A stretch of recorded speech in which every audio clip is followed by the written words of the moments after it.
Alors bonjour à toutes, bonjour à tous, Valentin Franc avec vous pour ce point de marché dédié aux crypto-monnaies. Alors Bitcoin, Ethereum, on va se focaliser sur ces deux crypto-devises. Alors avant de poursuivre, est-ce que vous pouvez me confirmer que l'image et le son fonctionnent bien s'il vous plaît?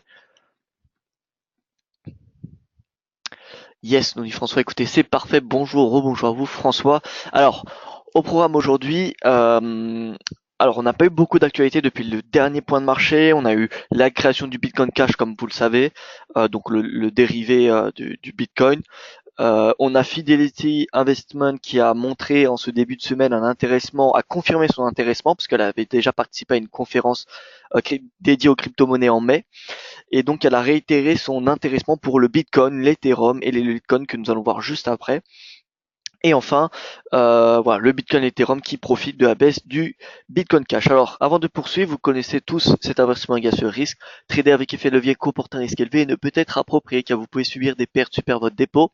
DailyFX décline toute responsabilité pour les erreurs, inexactitudes ou omissions et ne garantit pas l'exactitude ou le caractère complet des informations contenues dans cette documentation. Alors n'hésitez pas à échanger hein, dans la boîte de questions. Ce point de marché est là pour ça. On est là pour échanger les informations, étant donné que voilà, tout est bon à prendre et il y a beaucoup d'actualités sur ces crypto-monnaies de manière générale. Alors l'actualité en quelques points. Le Bitcoin Cash revient sur son prix d'entrée de cotation en début de semaine, donc vraiment une baisse de plus de 80% par rapport à son prix de clôture du mercredi, il me semble. Nous allons voir ça ensemble. Le Bitcoin qui marque des nouveaux records et équivaut presque à 3 onces d'or, ce qui est énorme. On va avoir également des signaux techniques haussiers sur l'Ethereum et enfin, comme je vous l'ai dit, Fidelity Investment qui est l'un des plus grands asset management au monde, qui confirme son intéressement pour le Bitcoin, l'Ethereum et le Litecoin, ce qui devrait à terme bien soutenir la tendance de ces devises. Alors, on passe sur le graphique. Alors, excusez-moi. Voilà, sur les graphiques. Alors, le Bitcoin, voilà, on a le Bitcoin qui est devant nous. Nouveau record avec le gap haussier samedi. On a le RSI qui est clairement haussier avec la moyenne mobile qui est associée. Voilà, on a une tendance qui est clairement haussière sur le Bitcoin face au dollar US. Actuellement à 3249, un retour sur le seuil psychologique des 3000 dollars serait vraiment très intéressant. Pourquoi? Eh bien parce que c'est l'une des périodes où le Bitcoin a pas mal consolidé. Enfin pas mal entre guillemets, c'est-à-dire qu'il y a une consolidation pendant 2 mois. On a eu 3 tests dessus. En fait, on a eu une coupole. Regardez ici, une tasse. Voilà, on a eu la tasse qui est ici. Donc c'est une figure chartiste tasse, ligne de coup qui a été cassée et donc voilà. Normalement c'est un objectif haussier. Donc 3 onces d'or, cela équivaudrait à près de 3900, à environ 3600 dollars, il me semble, de tête 3600, 3700 dollars. 3750 pour être précis. Donc bon, on n'est pas très loin, sachant qu'il y a eu un plus haut à 3500 dollars. Donc voilà, personnellement le Bitcoin, un retour sur la ligne de coup à environ 3000, donc c'est 2840, 3000 dollars en fait. Donc un pullback à 3000 dollars serait un niveau de prix intéressant, je pense, pour passer à l'achat. En tout cas, c'est le premier niveau de support de court terme que je constate. On a soit le bas du gap qui est, enfin l'ouverture pardon du gap à 3222 points, 3225 pour être précis. Donc on a cette zone. Alors voilà, on a cette zone là. C'est le premier niveau de support, mais je dirais qu'il est assez à court terme. Vous voyez, il est payé en intraday. Donc 3225. Mais ensuite, je pense que concrètement, le cours va revenir à 3220. 3200, pardon. Ça me semble assez inévitable. Et donc le pullback sur ce niveau de prix serait, je pense, intéressant pour passer à l'achat et viser les 4000 dollars. Voilà. La tendance est clairement haussière sur le Bitcoin. Regardez un petit peu en journalier. Là, on a l'historique depuis un peu plus de 2 ans. Et vous voyez clairement la tendance, elle est haussière. Elle est haussière. Le graphique, là, il est en logarithmique. Donc vous voyez que bon, il n'y a pas non plus de débordement très important. On a des moments où c'est plus haussier que d'autres, mais voilà, concrètement, on n'a pas non plus d'excès.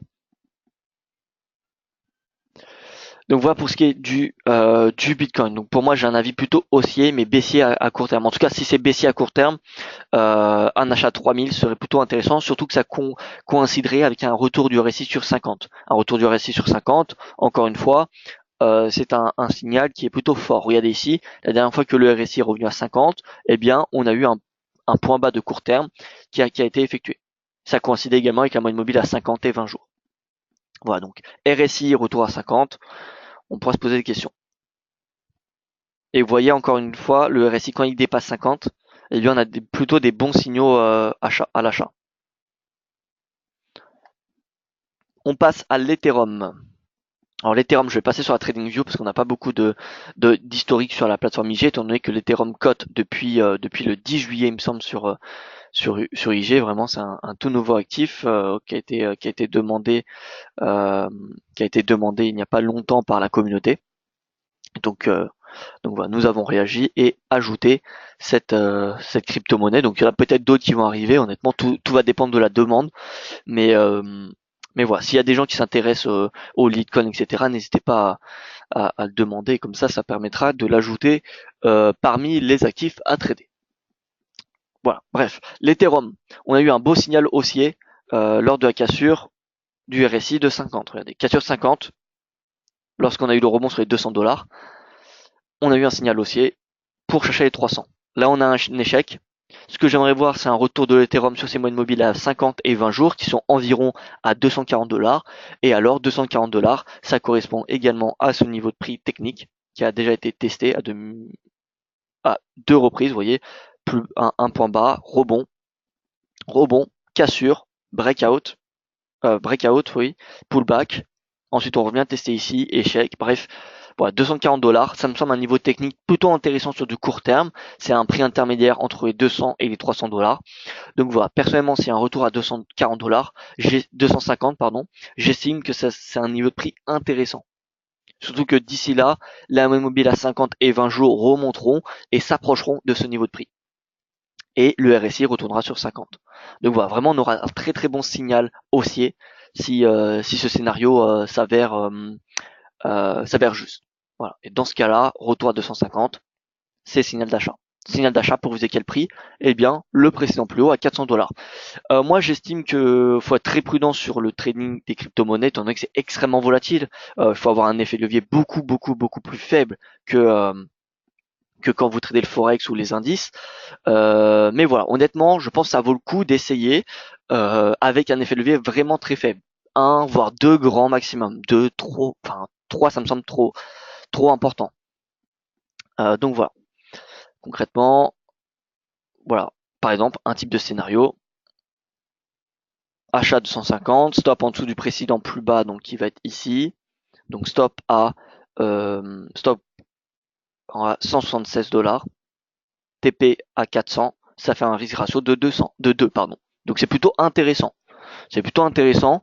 Et puis je pense que Ethereum, honnêtement, c'est la deuxième crypto-monnaie la plus investie. Donc, si vous allez sur le site CoinMarket, vous voyez l'Ethereum, la capitalisation boursière est de 26 milliards, soit la moitié du Bitcoin.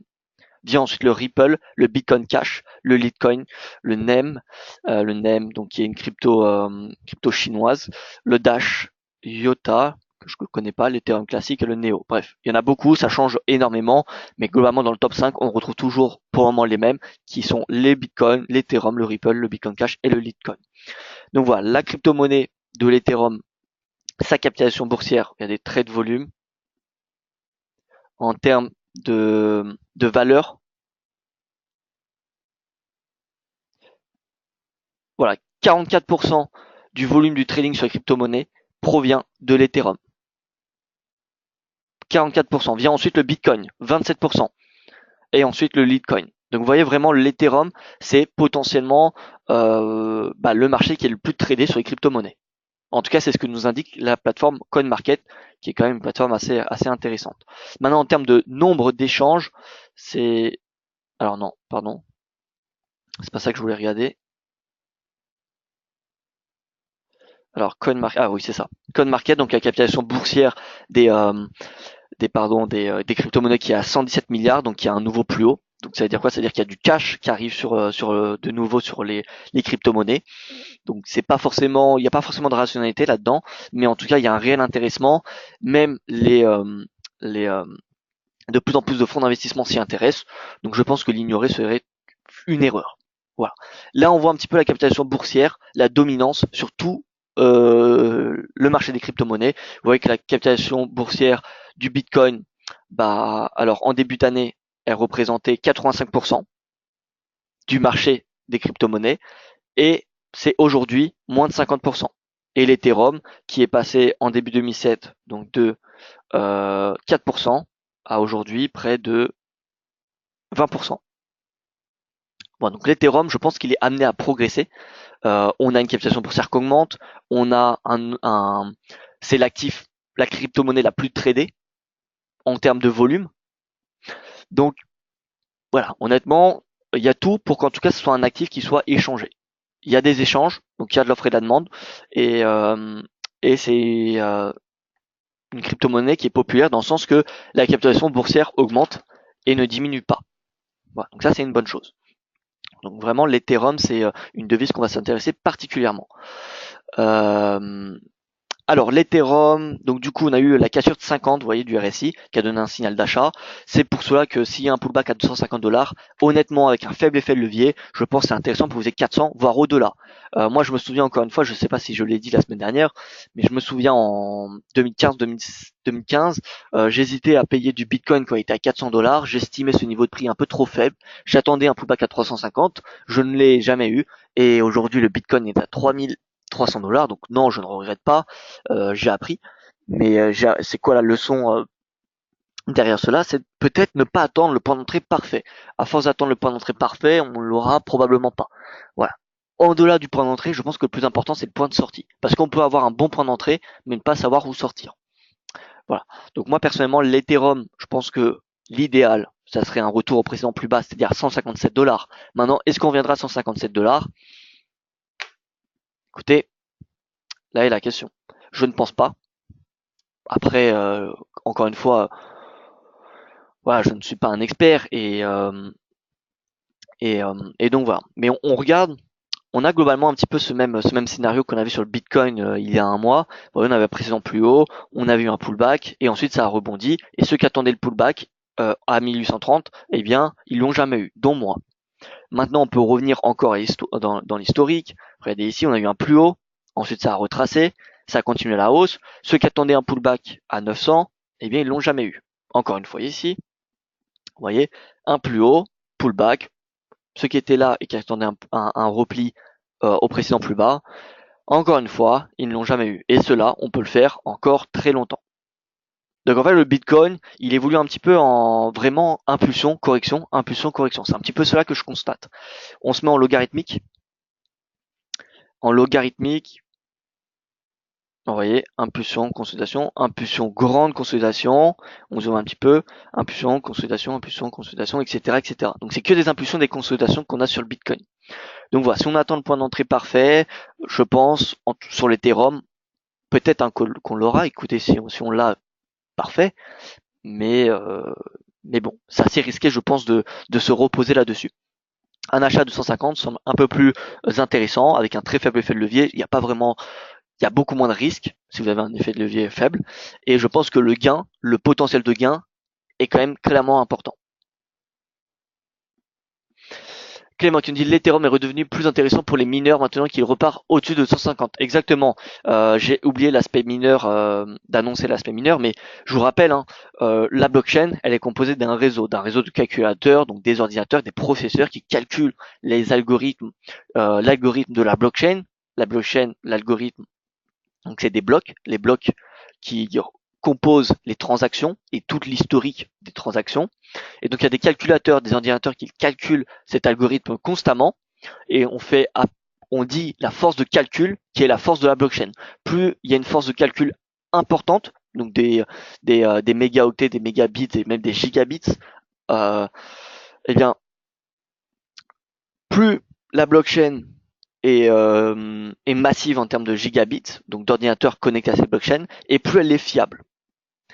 Donc, si vous en avez envie, dès que les ordinateurs calculent, on appelle ça des mineurs, et donc dès que les ordinateurs minent, et dès qu'ils réussissent à miner un bloc, eh bien, ils sont rémunérés. Ils sont pas rémunérés un bitcoin. Enfin, je ne sais pas.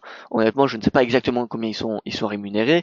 Mais voilà, ils sont rémunérés. Donc ça peut être 0,01 bitcoin, etc. Voilà. Honnêtement, Ça, je ne suis pas spécialiste là-dedans. Donc voilà, ils sont rémunérés pour le travail qu'ils fournissent. Et donc forcément, si on a comme le Bitcoin Cash qui a 200 $, ceux qui sont connectés au réseau, ils ont peut-être pas forcément d'intérêt à calculer, à dédier leur processeur sur cette blockchain, alors qu'elle rémunère suffisamment peu. Voilà. Donc comme Clément le dit, on est rémunéré avec les transactions fees, donc avec les frais de transaction. Je mine ETH, cette cash, et sur les forums, ça parle beaucoup. Alors, est-ce que vous pouvez nous en dire plus, dans le sens que ça en parle beaucoup? Est-ce que vous voulez dire que les termes Zcash sont globalement les deux crypto-monnaies qui sont à terme, qui vont être les plus répandues? Est-ce que c'est dans cela vous souhaitez dire, ou en tout cas ce que la communauté pense sur les forums? François Hoffman, bonjour à vous. Excusez-moi, désolé, je suis en retard. Écoutez, il y a aucun souci, il n'y a pas de souci. Honnêtement, je serais étonné de revoir 150, du moins pas pour les semaines à venir de part de Clément. Alors moi, je suis plutôt d'accord, 150, ça me semble assez faible. Je pense qu'il y a un potentiel haussier plutôt important. Donc voilà, un léger pullback, je dirais à 250. Pour moi, ça me semble plutôt intéressant pour viser ensuite les 400 $. Voilà. Après, c'est mon opinion. Mais encore une fois, moi qui suis plutôt, comme vous me connaissez, analyste de Forex indice et matières premières, honnêtement, vu l'ampleur que connaît les crypto-monnaies, vu les nombres de fonds d'investissement qui s'y intéressent de plus en plus, hein, honnêtement, je pense qu'il y a encore un potentiel haussier important. Voilà, donc 400 $, vu la popularité de l'Ethereum, bon, ça me semble, je ne dirais pas le minimum parce que ça serait un petit peu audacieux, mais ça me semble assez probable que l'Ethereum dépasse les 400 $.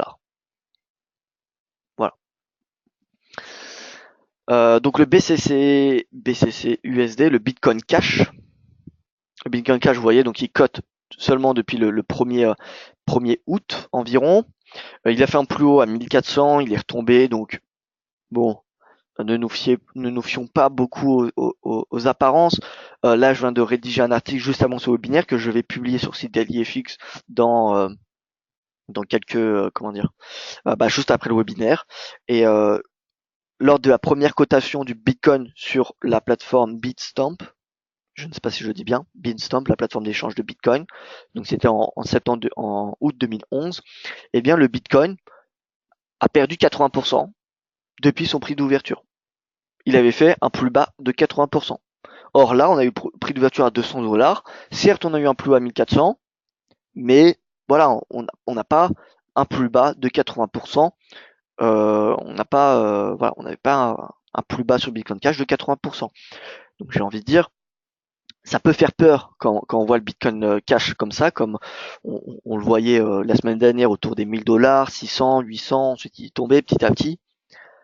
Mais si on compare par rapport aux premières journées de cotation du Bitcoin classique, écoutez, il n'y a rien d'exceptionnel.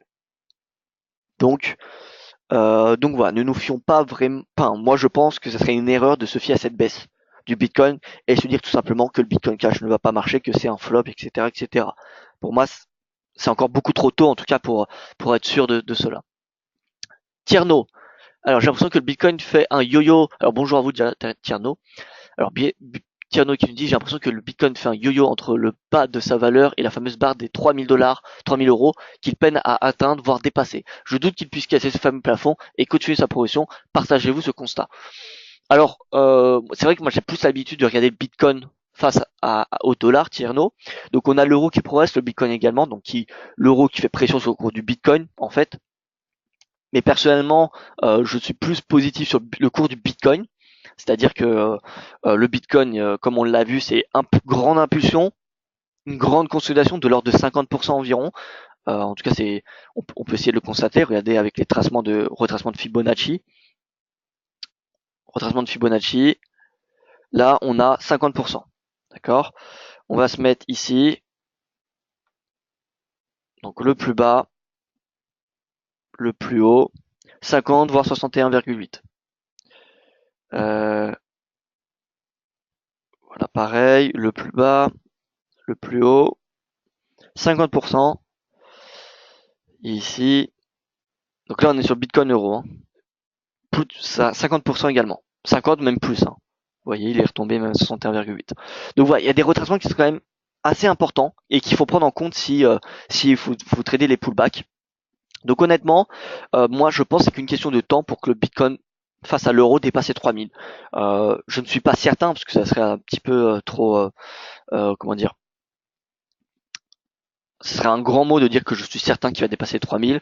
Mais honnêtement, je pense qu'il va le faire. Le Bitcoin devrait continuer à faire des impulsions et des grands replis. Et voilà, il devrait continuer d'évoluer comme ça en constatant l'environnement qui compose le Bitcoin, c'est-à-dire même s'il y a des transactions qui sont plutôt lentes, on a des fonds d'investissement qui s'intéressent de plus en plus. Et donc rien que cela, ça va augmenter la spéculation. Donc pour moi, 3000 euros, ça sera dépassé. Ça sera dépassé quand? Peut-être pas cette semaine, ça va être compliqué de vous donner une date exacte, mais globalement, d'ici quelques séances, quelques semaines, je pense que les 3000 euros devraient être dépassés. Alors, on regarde un petit peu sur les seuils psychologiques comment le cours réagissait. Donc, 2000, 1000. Ouais, donc vous voyez, échec à 1000, cassure, pullback. 2000, cassure, pullback. Donc voilà, en fait, c'est comme des indices, hein, breakout et pullback. Donc là, 3000, on va le tester, on va peut-être avoir un petit échec. Vous voyez, ça va faire je pense que le type de scénario qu'on peut voir, qui probablement qu'on va voir. Donc ça sera quelque chose comme cela. Voilà, donc là, on a eu un test, un échec. Alors les flèches, hein, les niveaux de prix, c'est un titre indicatif. Hein, je ne dis pas que le Bitcoin va revenir à 2500 euros. Hein, c'est vraiment un titre indicatif, mais je pense qu'on va voir un truc comme ça.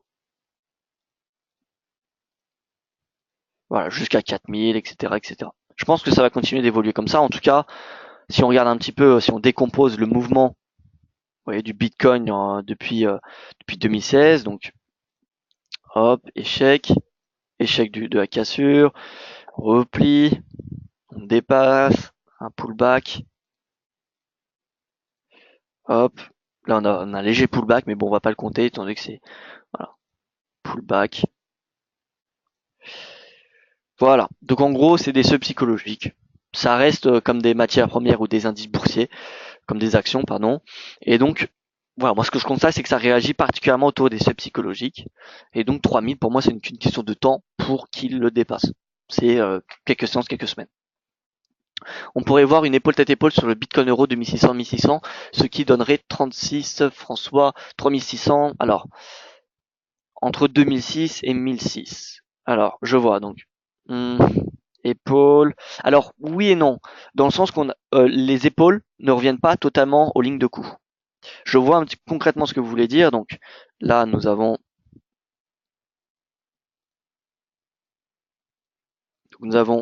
hop, l'épaule, mais vous voyez, ça revient pas à la ligne de coup. Donc, elle est assez brouillon cette épaule tête épaule.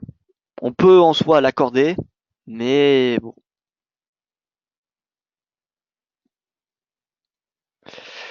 c'est voilà, ça aurait été bien mieux qu'elle revienne un peu plus proche, parce que là on est quand même assez loin. Mais je vous l'accorde, ça ressemble grandement à une épaule tête épaule. Donc l'objectif concrètement, alors hop, l'objectif technique bien sûr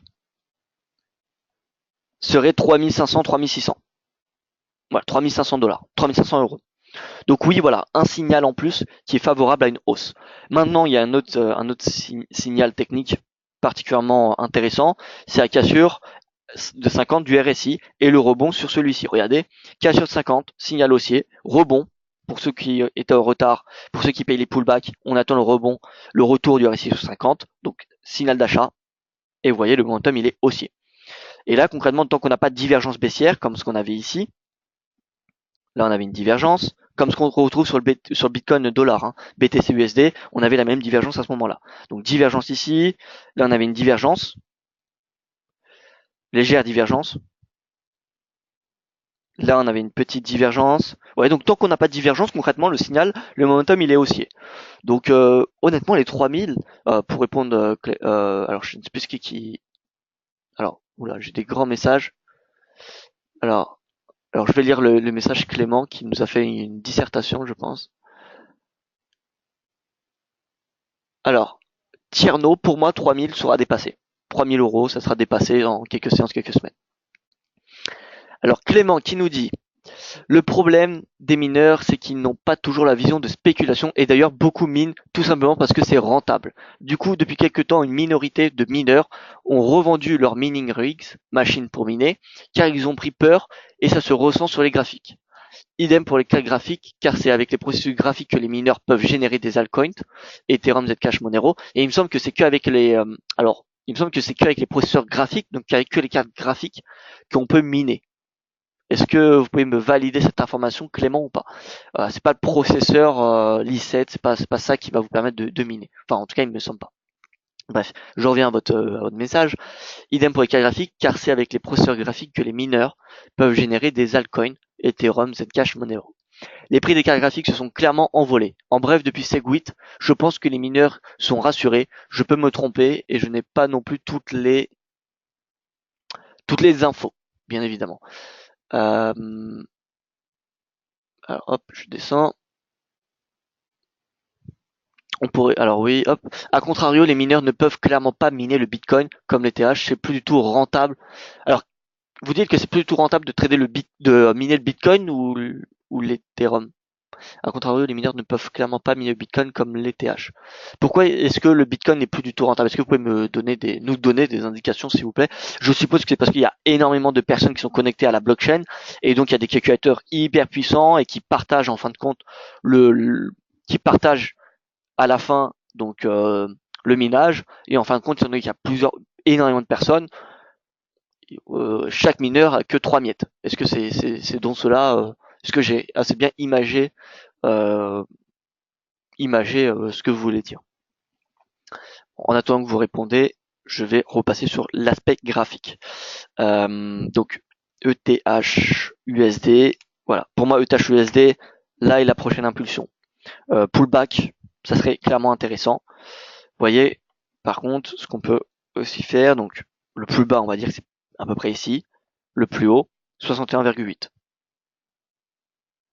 Retracement de 61,8. Donc c'est un petit peu comme le Bitcoin, hein. Enfin, en tout cas, cette première impulsion image un petit peu celle du Bitcoin. Maintenant, on va se mettre en logarithmique. Donc là, c'est le plus bas. Voilà. Donc vous voyez l'Ethereum un petit peu lorsqu'il y a eu la, la forge entre le Bitcoin, l'Ethereum, parce que c'était une monnaie réunie auparavant, et vous voyez que lui aussi il avait chuté, hein. Il avait chuté par rapport à son prix d'ouverture de 60%.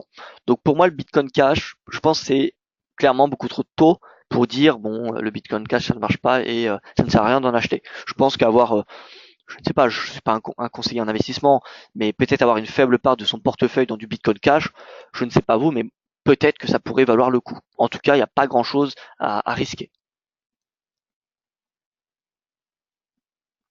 Alors j'attends toujours les dernières infos et puis ensuite, alors je pense avoir fait le tour de l'actualité, je vais revenir sur les gros points, les points clés. Donc le Bitcoin Cash revient sur le prix de cotation, oui. Donc le Bitcoin Cash pour moi j'ai plutôt un aspect positif dessus, en tout cas même malgré son repli, je pense qu'il peut progresser, ça va prendre du temps, mais je pense qu'il peut progresser. Le Bitcoin près de l'équivalent de 3 onces d'or, donc on attend le pullback sur les 3000 $ pour le payer. En tout cas ce serait intéressant. Signaux clairement haussiers sur l'Ethereum et des fonds d'investissement, dont Fidelity Investissement, l'un des plus gros fonds d'investissement au monde, qui a confirmé cette semaine vraiment son intérêt au Bitcoin, Ethereum et Litecoin.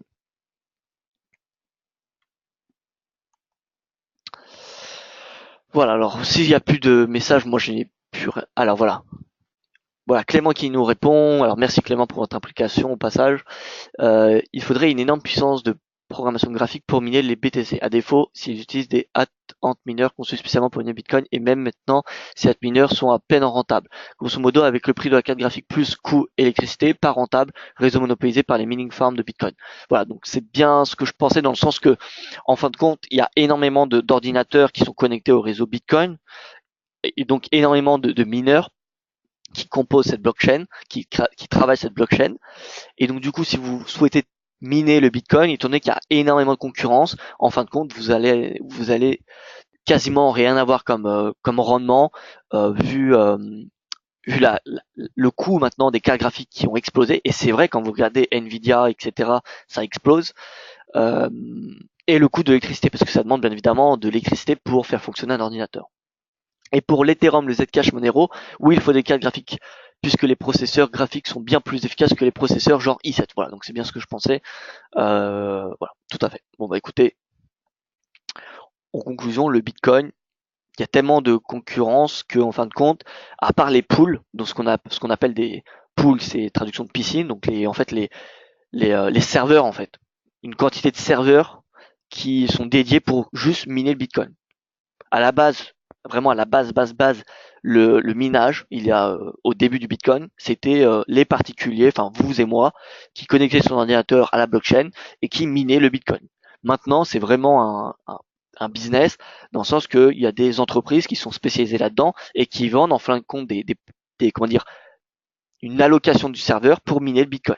Voilà, donc il y a vraiment maintenant des data centers consacrés au minage de Bitcoin avec des cartes graphiques dédiées au Bitcoin, etc. Vraiment genre une configuration Bitcoin pour trader, pour miner le Bitcoin. Donc vous et moi qui avez un ordinateur même à 1500 euros avec un Intel Core i7 ou ce que vous voulez, eh bien ça ne suffit pas pour être compétitif face à ces pools, face à ces data centers qui en fin de compte eh bien minent les blocs du Bitcoin. Voilà. Donc, je pense avoir, en tout cas j'espère avoir assez bien résumé un petit peu la situation du Bitcoin. Contrairement à l'Ethereum, donc l'Ethereum, eh bien, il y a forcément beaucoup moins de, je dis forcément parce que elle est beaucoup plus récente et elle n'a pas un prix aussi élevé, elle n'a pas un momentum aussi élevé, donc j'ai envie de dire qu'il y a peut-être en fin de compte un petit peu moins de, eh bien de, euh, elle est peut-être un petit peu moins populaire. Hein. Déjà quand on regarde les médias, la majeure partie des actifs, enfin des crypto-monnaies, la crypto-monnaie principale c'est le Bitcoin. Donc forcément, le Ethereum est quand même beaucoup moins connu du public que les autres que le Bitcoin. Voilà, tout simplement. Voilà, donc je pense que l'Ethereum, d'un point de vue minage, donc je suis pas du tout spécialiste dessus, mais logiquement, je pense enfin c'est concrètement logique. Il y a beaucoup moins de compétition quant au minage de l'Ethereum, et donc euh, et donc c'est une activité plus rentable. Voilà, en tout cas c'est ce que je pense. Ça me semble assez logique de réfléchir de cette façon. Après, bon, je me trompe peut-être. Hein, mon raisonnement n'est pas à 100% vrai. Voilà, en tout cas, regardez un petit peu, observez les signaux que nous donne le RSI lors des cassures de 50. Vous voyez, dernière cassure de 50, c'était le 29 décembre. Le 29 décembre, l'Ethereum était à 8 dollars. Bon, 8 dollars. Aujourd'hui, il en vaut 292, ce qui fait,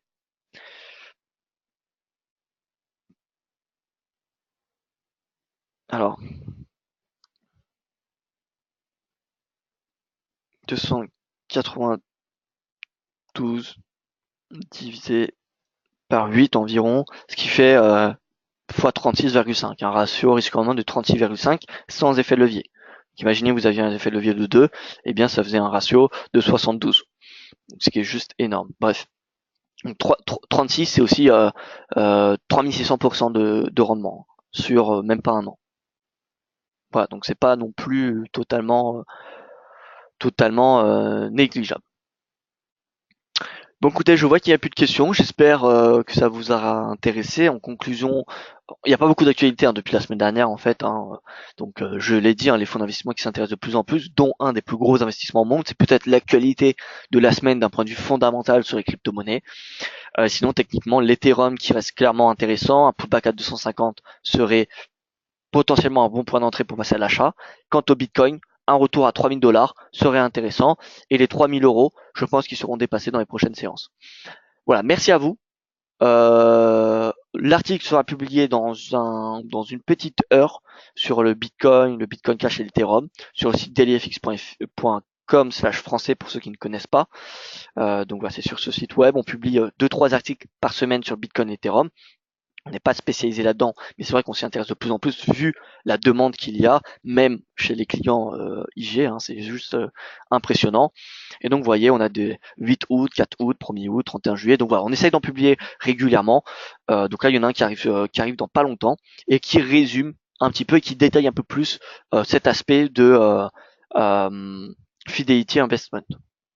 Voilà, merci à vous excellente soirée, excellente fin de journée, et à la semaine prochaine pour le prochain point de marché qui sera peut-être présenté par notre deuxième analyste, Yoav Nizar.